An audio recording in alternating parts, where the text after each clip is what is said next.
Hello students, આ આપણો ચોથો લેક્ચર છે.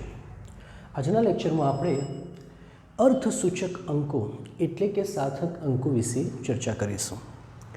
હવે શું છે આ અંકો? અર્થસૂચકનો મતલબ શું થાય?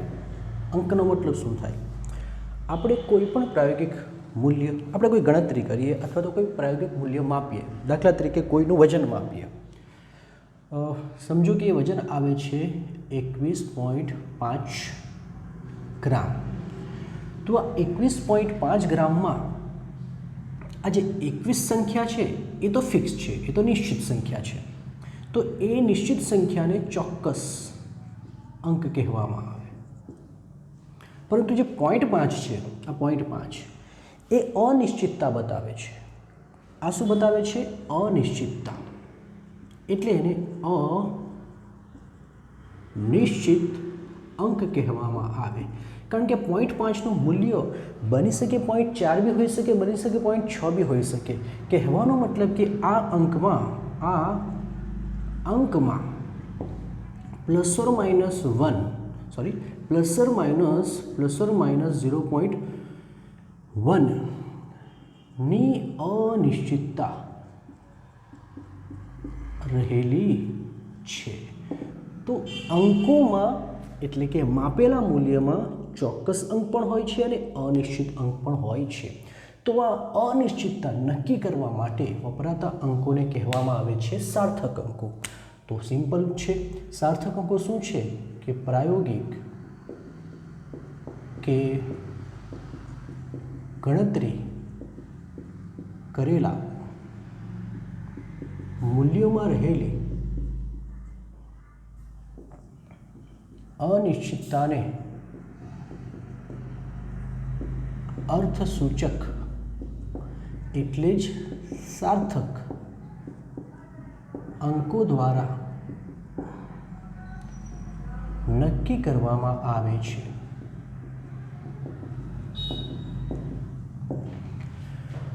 હવે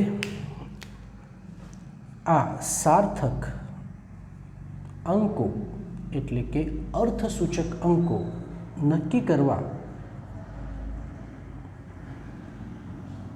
માટે નિયમો છે. તો આપણે આ નિયમોની પ્રથમ ચર્ચા કરવાની છે કે સંખ્યામાં રહેલા સાર્થક અંકોને કઈ રીતે નક્કી કરવામાં આવે છે.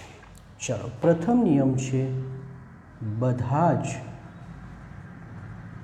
શૂન્યેતર અથવા શૂન્યેતરનો મતલબ શૂન્ય સિવાયના શૂન્યેતર અંકો શું છે? સાર્થક અંકો છે. એનો મતલબ શું છે? ઉદાહરણ આપું છું. દાખલા તરીકે 421.2. આ બધામાં 0 નથી, શૂન્ય નથી. તો આના સાર્થક અંકો 1, 2, 3, 4 અને 5 માટે સાર્થક અંકો કેટલા કહેશું? 5 છે. તે રીતે 2.89 શૂન્ય છે જ નહીં, માટે સાર્થક અંકો કેટલા થશે? 3. આમ શૂન્ય સિવાયના બધા જ અંકો કેવા હોય છે? સાર્થક અંકો હોય છે. ચલો બીજો, 2 અંકોની વચ્ચે આવેલા શૂન્યને સાર્થક અંકો ગણવામાં આવે છે.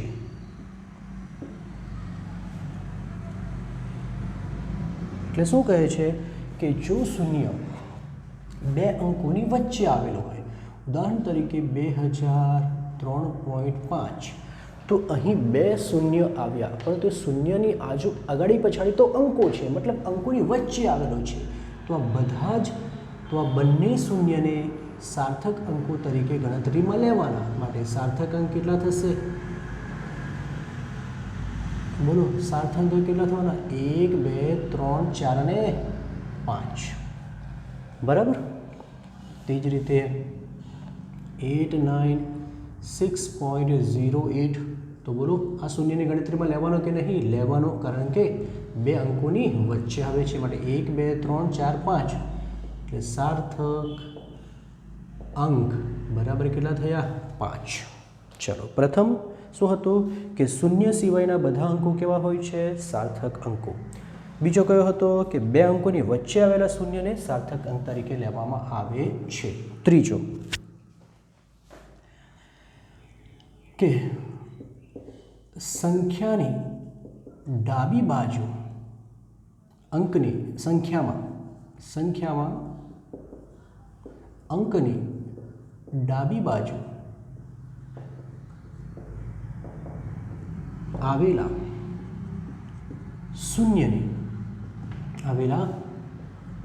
શૂન્યની સાર્થક અંકો તરીકે ગણવામાં આવતા નથી। શું કહે છે સંખ્યા હોય તેમાં અંકની ડાબી બાજુ દાખલા તરીકે 0.008255 છે તો આ અંક છે, અંકની ડાબી બાજુ શૂન્ય, તો ડાબી બાજુ આવેલા શૂન્યને ગણતરીમાં લેવું નહીં, માટે અહીં સાર્થક અંકો બરાબર ફક્ત ને ફક્ત 1 2 અને 3 જ થશે। ચોથો છે દશાંશ ચિહ્ન ધરાવતી સંખ્યામાં અંકની જમણી બાજુ આવેલા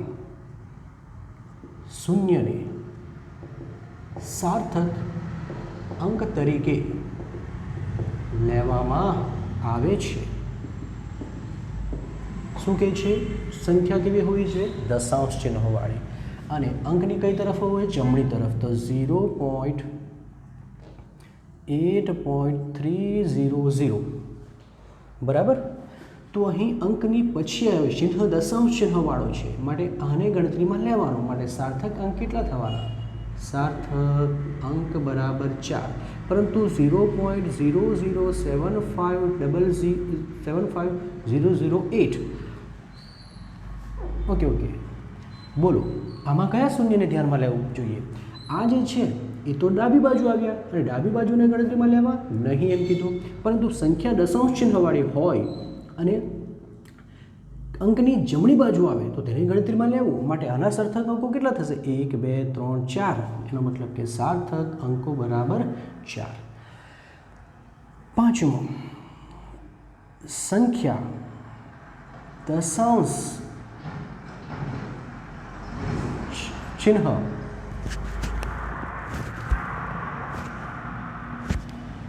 વાળી ન હોય તો અંકની જમણી બાજુ આવેલા શૂન્યને સાર્થક અંક લેવા નહીં। શું કહે છે સંખ્યા દશાંશ ચિહ્નોવાળી ન હોવી જોઈએ, જ્યારે ઉપર શું લખેલું છે સંખ્યા દશાંશ ચિહ્નોવાળી હોવી જોઈએ, તો અહીં લખેલું છે 8300, તો દશાંશ ચિહ્ન નથી માટે આને ગણતરીમાં લેવું નહીં, માટે તેવા કિસ્સામાં સાર્થક અંકોની સંખ્યા માત્ર ને માત્ર 2 થાય છે। તો યાદ રાખજો દશાંશ ચિહ્ન ન હોય તો જમણી બાજુ આવેલા શૂન્યને સાર્થક અંક તરીકે લેવામાં આવતા નથી। અને છેલ્લો કે ચોક્કસ અંકને અનંત સાર્થક અંકો હોય છે। દાખલા તરીકે લખે છે કે ઉદાહરણ તરીકે કોઈ સંખ્યા દર્શાવેલી હોય, દાખલા તરીકે કોઈ પદાર્થની સંખ્યા, ગોળાઓની સંખ્યા, દાખલા તરીકે ગોળાની સંખ્યા 5 છે, તો આ ગોળાની સંખ્યા 5 જ હોઈ શકે, એ 5.5 નો હોઈ શકે, 4.5 નો હોઈ શકે. એનો મતલબ એ કે આ સંખ્યા કેવી છે? ચોક્કસ અંક છે. તો એવી ચોક્કસ અંકને સાર્થક અંકો કેટલા હોય છે? તો સાર્થક અંકો હોય છે અનંત. કેવા સાર્થક અંકો હોય છે? અનંત. તો ચોક્કસ સંખ્યા હોય, દાખલા તરીકે કેળાની સંખ્યા, સપોઝ કેળા 10 છે તો કેળા 10 જ હોઈ શકે, એ અડધું કેળું ન હોઈ શકે. તો 10 સંખ્યા ચોક્કસ કહેવાય ને ચોક્કસ સંખ્યાને અનંત સાર્થક અંકો હોય છે. તો આ છે સાર્થક અંકોની ગણતરી માટેના નિયમો. હવે આપણે સાર્થક અંકોનો સરવાળો બાદબાકી તેમજ ગુણાકાર જોઈએ. પ્રથમ જોશું સાર્થક અંકોનો સરવાળો અને બાદબાકી.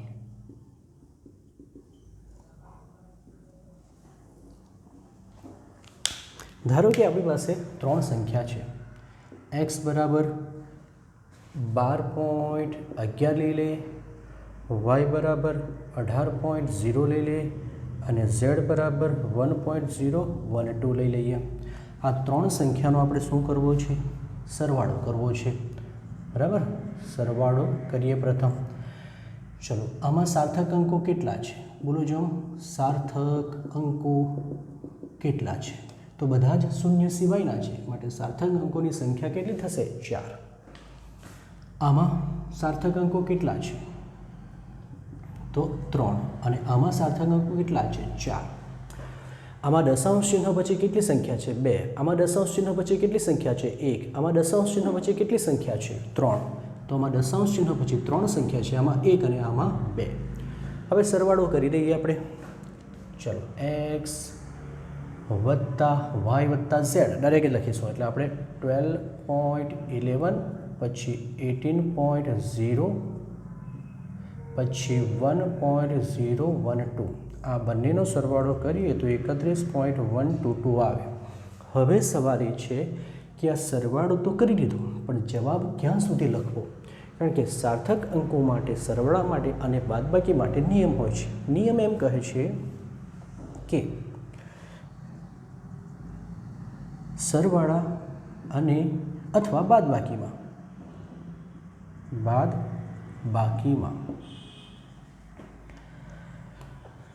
જે સંખ્યામાં દશાંશ ચિહ્ન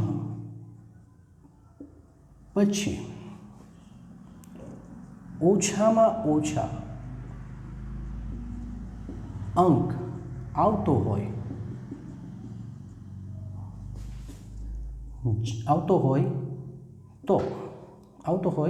તો જવાબમાં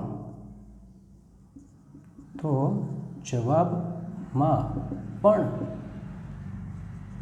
દશાંશ ચિહ્ન પછી તેટલા જ અંકો હોવા જોઈએ. શું કહેવા માંગે કે 3માંથી ઓછામાં દશાંશ ચિહ્ન પછી ઓછામાં ઓછો અંક ક્યાં છે? અહીં છે. કેટલો છે? 1 જ છે. તો આ જવાબને ત્યાં સુધી લખવાનો કે જે એમાં પણ દશાંશ ચિહ્ન પછી 1 જ અંકો આવે. માટે આન્સર એટલે કે જવાબ ક્યાં શું લખાશે? 31.1 લખાય. કારણ શું છે? કારણ કે આમાં આ સંખ્યામાં દશાંશ ચિહ્ન પછી 1 જ અંક છે, માટે આ જવાબમાં પણ 1 જ અંક હોવો જોઈએ.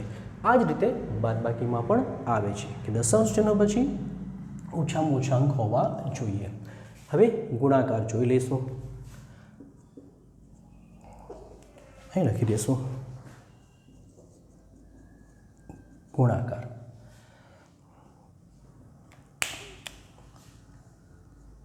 સરવાળો, બાદબાકી અને ગુણાકાર ભાગાકાર. બરાબર, સાથે જ જોઈ લઈશું. ચલો સરવાળો કરીએ. ધારો કે આપણી પાસે ગુણાકાર કરીશું. આપણી પાસે એક સંખ્યા છે x બરાબર 2.5, y બરાબર 1.25 અને આપણે એનો ગુણાકાર કરવો છે. તો x ગુણ્યા શું આવે? y. એનો મતલબ કે 2.5 ગુણ્યા 1.25 આવે અને આનો આન્સર 3.125 આવે. હવે ફરી પાછા જવાબ ક્યાં સુધી લખવો તો જરા ધ્યાનથી જુઓ. આ સંખ્યામાં સાર્થક અંકો કેટલા છે? આ સંખ્યામાં સાર્થક અંકો 2 છે. આ સંખ્યામાં સાર્થક અંકો કેટલા છે? 3. તો નિયમ એમ કહે છે જવાબમાં ગુણાકારના જવાબમાં સાર્થક અંકો કેટલા હોવા જોઈએ? તો ઉપરની 2 રકમમાં જેમાં ઓછામાં ઓછા સાર્થક અંકો આવેલા હોય આમાં પણ એટલા જ સાર્થક અંકો હોવા જોઈએ. એટલે કે જે સંખ્યામાં ઓછામાં ઓછા સાર્થક અંકો આવેલા હોય ગુણાકારના જવાબમાં પણ તેટલા જ સાર્થક અંકો આવવા જોઈએ. તો એનો મતલબ એ થયો કે તમારો આન્સર 3.125 છે. એમાં 4 સાર્થક અંકો છે પણ આપણે તો ક્યાં સુધી લેવાનું કે ઓછામાં ઓછો સાર્થક અંક કેટલો છે? 2. તો આ જવાબમાં પણ 2 જ સાર્થક અંકો હોવો જોઈએ. એનો મતલબ કે આન્સર ફક્ત ને ફક્ત શું આવે? 3.1 સુધી જ લેવામાં આવે છે. ચાલો આ જ રીતે બાદબાકીમાં હવે આપણે રાઉન્ડ ઓફ કરવા માટેના નિયમો જોશું. રાઉન્ડ ઓફ કરવાનું હોય ખબર જ છે તમને શું કરવાનું હોય. 3 જ નિયમ છે. પ્રથમ નિયમ કે જો જે અંકને કાઢી નાખવો હોય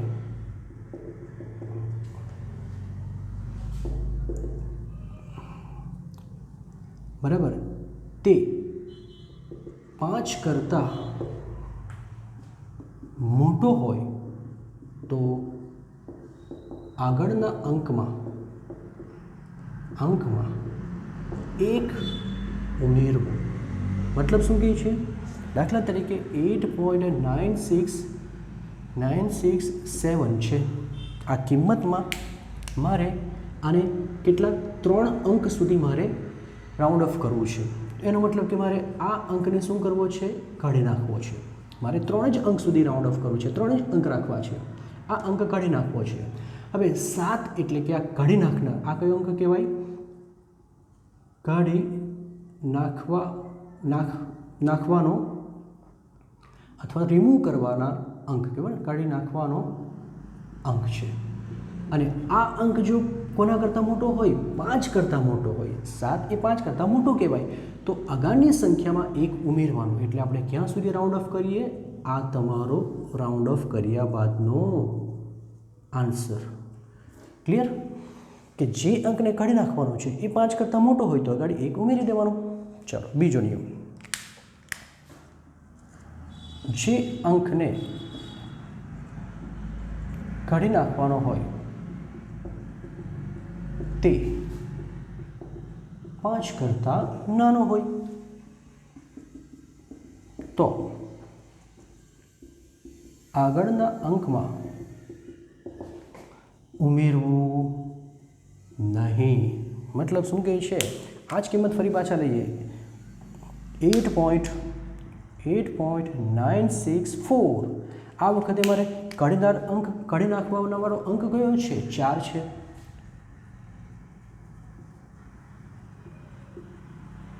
બોલો શું કરીશું? 4 5 કરતાં નાનો કહેવાય માટે એને કાઢી નાખવાનો, પણ આગાડી કંઈક પણ ઉમેરવાનું નહીં. માટે રાઉન્ડ ઓફ કર્યા બાદનો આન્સર શું થશે? 8.96. ત્રીજો, જો કાઢી નાખવા વાળો અંક 5 હોય તો, ચલો આ ખૂબ અગત્યનો છે. હવે જે અંકને કાઢી નાખવાનો છે તે 5 જ હોય તો શું? તો એમાં 2 શક્યતા છે. ધ્યાનથી જોજો, બે શક્યતા છે, 8.965 અને બીજું છે 8.935 અથવા તો અહીંયા 4 લઈ લો. ચાલો શું છે જરા ધ્યાનથી જુઓ, જે અંક કાઢી નાખવાનો છે એ બંને કિસ્સામાં તો કયો છે? 5 જ છે. તો પછી શું કરવાનું? તો જુઓ જરા, આ જે અંક કાઢી નાખવાનો છે એની અગાડી જે સંખ્યા છે 4 છે અને 4 છે બેકી સંખ્યા. આ જે અંક છે જેને કાઢી નાખવાનો છે તેની અગાડી 3 છે, એ 3 છે એકી સંખ્યા. શું હોય? જો બેકી સંખ્યા આવે તો 5 કાઢી નાખવાનો, પણ કંઈ પણ ઉમેરવું નહીં, માટે આનો આન્સર 8.4 જ આવે, કંઈ પણ ઉમેરવાનું નહીં. પરંતુ જો એકી સંખ્યા હોય અને 5 હોય તો 5ને કાઢી નાખવાનું અને અગાડી 1 ઉમેરી દેવાનું, એટલે આનો આન્સર થઈ જશે 8.94. એટલે આ અગત્યનું છે. ક્યારે? જ્યારે એકી સંખ્યા હોય તો 5 કાઢી નાખ્યા બાદ એના અગાડી 1 અંક ઉમેરવામાં આવે, પરંતુ બેકી સંખ્યા હોય તો ઉમેરવામાં આવતું નથી. તો આ થયા રાઉન્ડ ઓફ કરવા માટેના નિયમો.